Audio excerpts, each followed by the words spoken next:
السلام علیکم ورحمت الله وبرکاتو.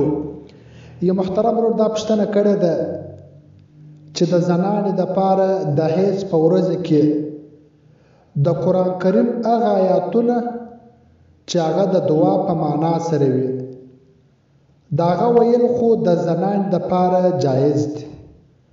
اوس دا خبره معلوموم چې د قرآن کریم هغه آیاتونه چې هغه د دعا په معنا سره نه وي لیکن بزرګانو مجرب راښوولي چې پلانکی آیات څوک ووایي دومره ثواب لري، لکه د سوره قلم آخري آیات.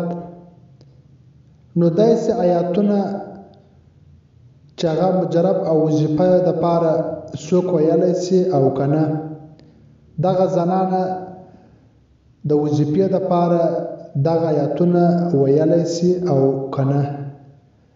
د قرآن او حدیث په رڼا کې جواب راک.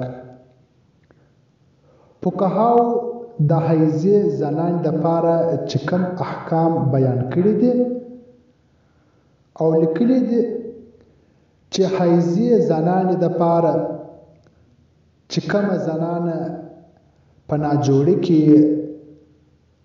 نو د قرآن کریم هغه آیاتونه چې هغه د دعا په معنا سره وي هغه ویل هغه د دې دپاره جایز دي، او د قرآن کریم هغه آیاتونه چې هغه د دعا په معنا سره نه وي نو هغه د غیر قرآن په نیت سره ویل هغه صحیح نه دی. نو لحاظه دا آیاتونه د پاره د وظیفې ویل د دې دپاره جایز نه دي. په حواله سره فتاوا شامی جلد نمبر 1 صفحه 292 فقط والله اعلم، دارالافتاء جامعه علوم اسلامیه، علامه محمد یوسف بنوری ټاون کراچی.